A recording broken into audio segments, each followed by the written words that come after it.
Salut, ici Robin et nous sommes de retour dans Hyper W avec Powers in the Dark. Dans l'épisode précédent, vous avez fait connaissance avec Morgan Giraud, un hyper d'origine divine et aussi un avocat déchu qui se voit confier la défense du jeune Umesh Chopra, accusé de meurtre contre policier. Mais pas n'importe quel policier. Je vous laisse découvrir lequel.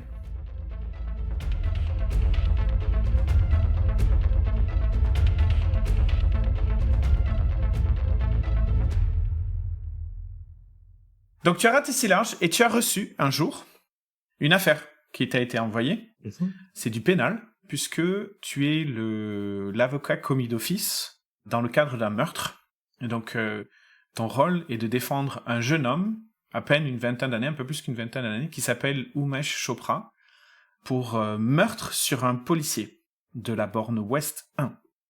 Et pas n'importe quel policier, une légende parmi les tuves, l'officier Antonio Bacchelli, mais plus connu sous le nom Boom Boom Tonight, qui est un des policiers qui est très connu dans le quartier, c'est un hyper qui est extrêmement résistant à la douleur, et qui a, non seulement que c'est une figure de légende, mais en plus, sa particularité encore plus, c'est que il a aidé, lorsque le portail des étoiles s'est ouvert, il était en fait dans le quartier 0, en tant que policier, et il a sauvé la vie de pas mal de gens, donc c'est un héros d'il y a une dizaine d'années, plus tout le travail qu'il fait en tant que policier et la communauté.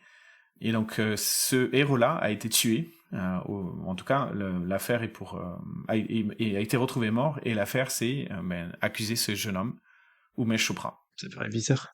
On va commencer l'enquête par le jet d'engagement, mais avant le jet d'engagement, disons que tu as 24 heures avant que ça se passe.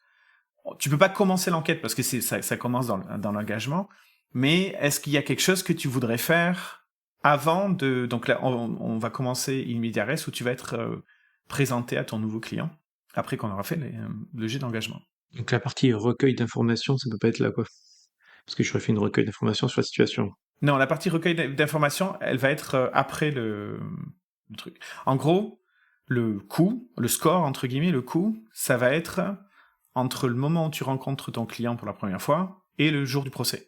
Ok. Quelque chose de spécial ? Juste 2 secondes. Ah oui, je veux pas te presser non plus. Non. D'accord. Maintenant, on va faire ton jet d'engagement. Donc le jet d'engagement, c'est quand le coup démarre. Donc, étant donné que tu dois faire ton métier d'avocat, je pense que ça va être une situation sociale. Oui. Donc, je te propose de faire un jet de socialiser pour commencer. Mm-hmm. Est-ce que tu aurais un avantage particulier ou un désavantage particulier par rapport à cette situation, à ton avis ? Je dirais que ma prestance est malgré tout, même si je suis mis à pied, j'ai quand même, mine de rien, un passé quand même, d'expertise ou autre. J'arrive pas comme un jeune premier ou autre, donc présume que j'ai l'assurance qui permet de... Et quand j'arrive avec les éléments en main pour le dossier ou autre, il donne une certaine prestance et de confiance en... D'accord. Donc, l'expérience et la prestance. Donc, je t'accorde plus un dé par rapport à ça, mais je vais t'enlever un autre dé, parce que tu te confrontes, en fait, à la police, qui est une faction de rang plus importante. Donc, moins un dé, plus un dé, ça s'équilibre. Donc je lance juste, dans ce cas-là... Socialiser. Socialiser. Donc ça fait juste 2 dés, quoi. Ok. Vas-y. 3. 3. Ah, ça commence pas bien. J'ai l'impression de revoir comme Sam. Faut que je change ces dés. Ça commence vraiment pas bien. Donc 3, c'est un échec. Pas possible de prendre de stress ou autre, il est pas possible de changer de position, de faire truc là, y a rien là. Pas sur l'engagement rôle, c'est... Ok. Bah je pars pour moi en position pas très favorisée, quoi. Donc, tout commence alors que tu marches dans le couloir de la prison, où tu es escorté par un policier et un membre de la prison, un gardien de la prison, en direction du parloir pour aller rencontrer ton client pour la première fois. Ouais. Quand tu es arrivé et que tu t'es présenté, et tu as montré ta carte, etc., Ouais. tu as pu clairement voir l'antagonisme et les mauvais regards que te lançait toute la fonction publique, en fait, les membres de la fonction publique que tu croises, étant donné que tu représentes quelqu'un qui a tué un policier. Donc, dans ce milieu-là, les autres policiers qui sont là, ainsi que les gardiens de prison et tout le monde, en fait, sont par défaut antagonisme par rapport à ça. Ce qui est logique, ouais. Le seul qui a l'air d'être le moins câblé par rapport à ça, c'est le policier qui est venu te chercher et qui t'escorte jusqu'au parloir. Et ce policier a un nom, et son nom, c'est l'inspecteur Amara Singh. C'est un policier quand même relativement grand. C'est un sikh, donc il a un turban au-dessus de la tête. Un grand gars, assez relativement baraqué, avec un port noble et une voix très posée. Donc qui est un policier de la borne Ouest 2. Alors c'est bizarre parce que la prison se trouve pas du tout dans la borne Ouest 2, elle se trouve dans la borne Ouest 1. Mais je sais pas pourquoi c'est lui qui est venu te chercher et c'est lui qui t'accompagne dans le truc. C'est quelqu'un qui parle pas forcément beaucoup, qui est très poli, qui a des réponses très nettes et très bien définies. Et donc tu marches avec lui et puis un autre gardien de prison.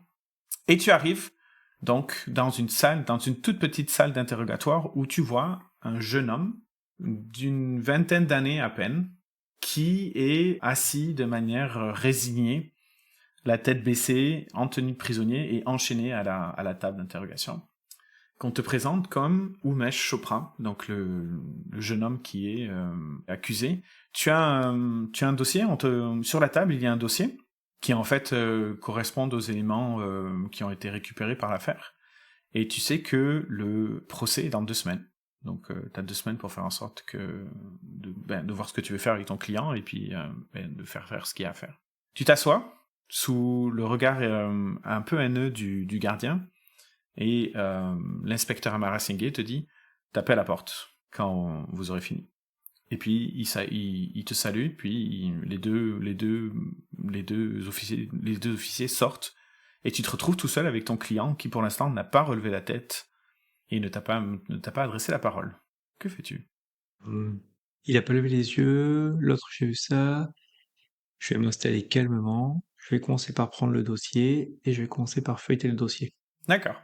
Donc tu feuillettes le dossier, et tu y passes une bonne dizaine de minutes parce que c'est un dossier de police, hein, donc c'est assez détaillé. Ce que tu comprends, c'est que tout a commencé un jeudi soir et vers à peu près 22h, l'officier Antonio Bacchelli, donc aussi connu sous le nom de Boom Boom Tonight, patrouillait avec son partenaire, l'agent Patog, le long du canal blanc dans la borne Ouest 1. C'est là où tous les deux ont leur commissariat. En fait, à 21h32, la patrouille, donc les deux hommes de la patrouille, a entendu des coups de feu. L'officier Bacchelli a envoyé l'agent Patog à leur voiture pour aller chercher leurs armes d'intervention. Alors qu'il attendait son partenaire, l'officier Bacchelli s'est fait surprendre par le jeune Umesh Chopra, qui, profitant du couvert de la nuit, tira à plusieurs reprises avec son taser sur le policier, puis alors qu'il était groggy, l'a traîné sur une 50aine de mètres pour aller le noyer dans le canal blanc. Quand l'agent Patog revint, son partenaire et son agresseur avaient disparu, et on a retrouvé le corps de l'officier Bacchelli que le lendemain. Tu as les photos de l'endroit, tu as les détails de l'autopsie de l'officier Bacchelli, donc Boom Boom Tonight, 1m90, 450 kg, une peau aussi résistante que du béton. L'officier Bacchelli, tu t'en as entendu parler, ou Boom Boom Tonight, t'en as entendu parler parce que tout le monde connaît ce surnom, tout simplement parce que c'était un hyper, et son pouvoir à lui, c'était très spécial et très dangereux. En fait, quand on le frappait, il déclenchait des explosions. C'est-à-dire que aussi puissantes que de la dynamite et du TNT. C'est-à-dire que quelqu'un qui lui donnait un coup de poing, en fait, tout d'un coup, il explosait. Et donc ça créait une sorte d'explosion autour de lui, et ça, la plupart du temps, ça faisait énormément de dégâts. Ce qui veut dire que même être le partenaire ou patrouiller avec Boom Boom Tonight était dangereux, parce que dommage collatéral, effet collatéral. Et du coup, Boom Boom Tonight était très peu inquiété par qui que ce soit, parce que n'importe qui craignait pour leur vie. Ce qui a aussi beaucoup aidé le jour de l'invasion au portail des étoiles, puisqu'il a quand même réussi à tuer pas mal de xénos par rapport à ça. Mais c'était quelqu'un qui était considéré dangereux rien que par sa présence. Voilà. Donc tous les gens étaient quand même relativement polis et respectueux avec Boom Boom Tonight, qui était une figure du quartier de la bande Ouest 1, une figure décorée et reconnue, et qui faisait de son métier de policier depuis plus de 25 ans. Il y a très peu d'informations sur Umesh Chopra. donc le jeune homme qui se tient dans toi. Donc, ce que tu apprends, c'est qu'il est étudiant. Il étudie à l'université locale de la borne Ouest 1. Et apparemment, il étudie les affaires. Donc, il fait un diplôme style éco, commerce, quelque chose comme ça. Il est aussi connu pour avoir pas mal de petits jobs à côté, principalement des jobs de livreur. Il vit avec sa famille dans une cité au nord de la borne ouest qui s'appelle la Cité des Sols, qui a relativement une mauvaise réputation. Cité à problème, cité compliquée, principalement beaucoup de pauvreté, et un effet où la borne ouest 1 a décidé de mettre beaucoup d'immigration au même endroit, au lieu de faire de la mixité, donc une combinaison assez toxique. On n'est pas quand même au niveau de des cités à Marseille, mais c'est quand même une situation assez compliquée pour les tueurs. Voilà, en gros c'est ce que tu lis dans le dossier. Donc tu vois que ton client n'a pas forcément réagi, il est toujours là, il attend, il a la tête baissée. C'est un jeune homme qui doit faire à peu près 1m60, entre 1m60 et 1m65, relativement fin, une coiffure assez courte, bien entretenue, à part le fait qu'il est en cette tenue de prison. Alors on va pas faire Orange is the New Black, parce que sinon ça ferait un peu un peu dérivatif. Donc il est habillé dans cette espèce de tenue verte qui est clairement trop grande pour lui, et il attend. Il dit rien, il attend. Donc juste pour confirmer par rapport à ce que tu m'as dit sur les infos, parce qu'il y a sûr d'avoir tout bien noté, il faisait 450 kilos, Boom Boom Tonight? Ouais, c'était son pouvoir de hyper. Il avait une densité tellement forte, il faisait 450 kilos. Ok. Et dans le dossier sur Umesh Chopra, il n'y a rien qui dit qu'il avait peur qu'il ait une force consistante, donc de ce que je lis, ça me paraît déjà cohérent qu'un gars qui fait 1m60 puisse traîner un gars de 450 kilos de là où il a été jusqu'au bord du lac, par rapport à ses décrits. Le gros truc, c'est que cette information-là, il a avoué. C'est lui qui a dit qu'il était coupable, c'est lui qui a raconté ce qui s'est passé. Parce que le partenaire de Boom Boom Tonight, l'agent Patog, était pas là, puisqu'il s'était éloigné pour aller dans la voiture de patrouille et récupérer des armes d'intervention. Donc en gros, ils étaient allés chercher des fusils pour aller s'approcher des coups de feu qu'ils avaient entendus. Donc toute l'histoire, comment ça s'est passé, en fait, c'est le jeune homme qui a raconté exactement, qui a raconté comment ça s'est passé. Et il est venu se livrer le lendemain, quoi. Il n'est pas venu se livrer. Il y a eu un coup de fil anonyme à la police qui a dit qu'ils avaient vu ce jeune homme-là sur la scène de crime. Et en fait, on a retrouvé l'arme du crime, donc le fameux taser. Et ça a été confirmé que c'était le taser qui avait tué, ou en tout cas qui avait paralysé Boom Boom Tonight. Est-ce qu'il y avait les empreintes de Umesh dessus? Ouais. D'ailleurs, tu lis sur le dossier que ce soir-là, il avait récupéré le taser, donc il a aussi avoué qu'il avait volé le taser à un junkie à 12 km de là pendant une de ses livraisons.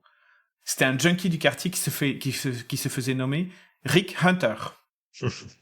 Donc et ce taser, c'est pas un taser n'importe quoi, c'est un taser quasiment de qualité militaire, quoi. C'est du paramilitaire, du quasi-militaire, du paramilitaire. Donc c'est une vraie arme. Tu vois, c'est pas un truc que t'achètes dans un supermarché ou sur un coup d'autodéfense. Ok. Et donc, de mon expérience par rapport au dossier, quelle confiance j'ai que ce soit crédible et qu'il soit fait, parce que là, de l'extérieur de moi, en tant que personnage, ça a l'air complètement le piège bien monté, quoi. Donc, c'est toi qui décides, c'est pas moi. d'après les documents, est-ce qu'il y a l'air d'avoir des trous et des gaps, déjà? Ou est-ce que c'est hyper bien linéaire et... Pour l'instant, c'est tout ce que tu as. Ok. Donc, les faits, la déposition de l'agent Patog, qui raconte ce qui s'est passé jusqu'au moment où il s'en va, l'appel anonyme qui a été reçu par le commissariat, l'arrêt du jeune Umesh Chopra, et les aveux, le même jour, qui décrit exactement comment ça s'est passé. En gros, c'est ça que t'as comme information. Et donc, il a été arrêté pour meurtre avec préméditation. Donc, la peine de prison normale pour meurtre avec préméditation, c'est perpétuité.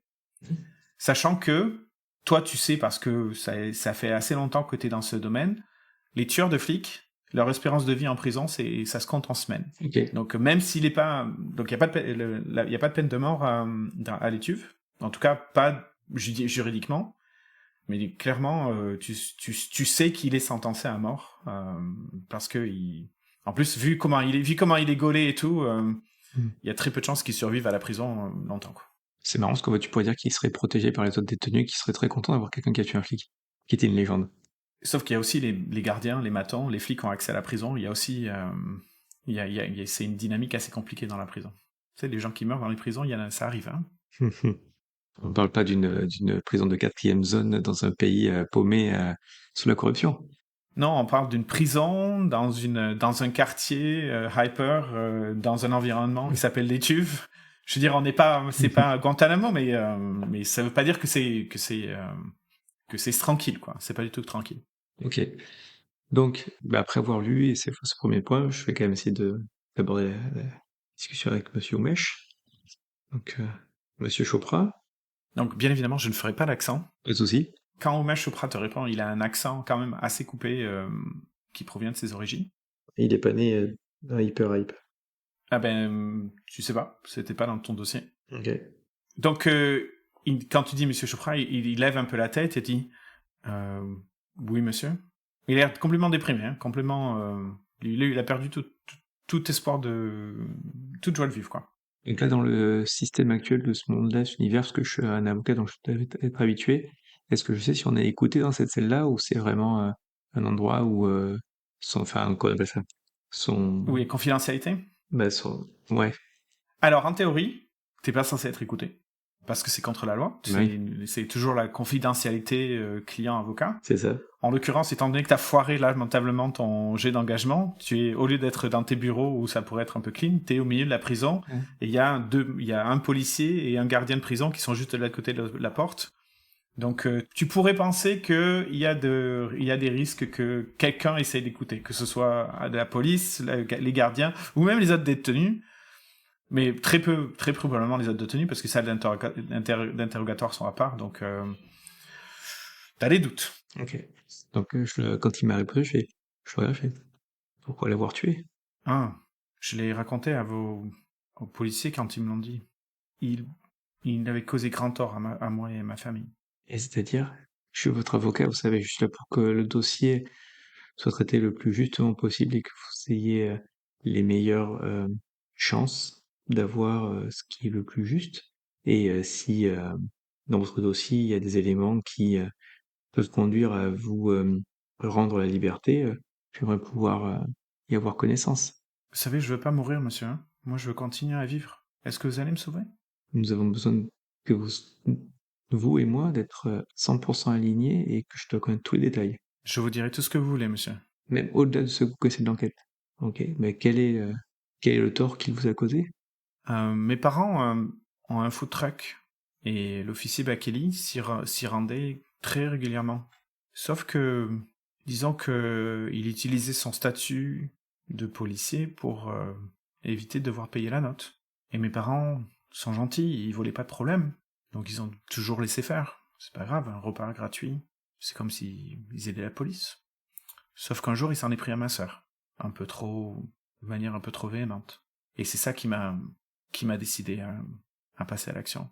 Il a touché à ma sœur. Et comment vous vous êtes organisé pour planifier Planifier. Bon, justement, planifier cet assassinat alors. C'est facile. Je connaissais, dans mes livraisons, j'avais vu cet homme ce sans-abri qui traînait dans le quartier et il brandissait son arme. Puis je savais que en début de soirée, il était tellement drogué ou alcoolisé ou peu importe ce qu'il prenait d'ailleurs, et que ce serait facile de la récupérer. Donc j'ai fait ça, puis j'ai juste appelé le commissariat pour demander où se trouvait l'officier Bakeli, et ils m'ont dit où il était. Puis je me suis caché derrière une des arcades. J'ai attendu qu'il arrive, et quand il est arrivé et que qu'il était tout seul, j'ai tiré pour ma sœur.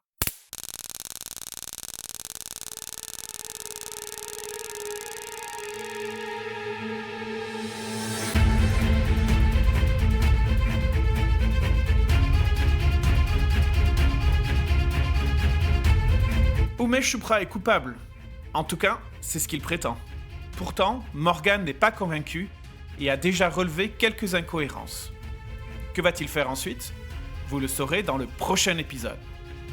D'ici là, Dites-nous sur les réseaux sociaux, Mastodon, Blue Sky ou YouTube, si vous pensez que le jeune Umesh est coupable. Vous pouvez aussi découvrir nos articles et nos scénarios sur notre site web unduorelist.net. Et surtout, faites du jeu de rôle, en solo, en duo comme à nous ou à plusieurs, peu importe tant que vous vous amusez. Allez, à bientôt!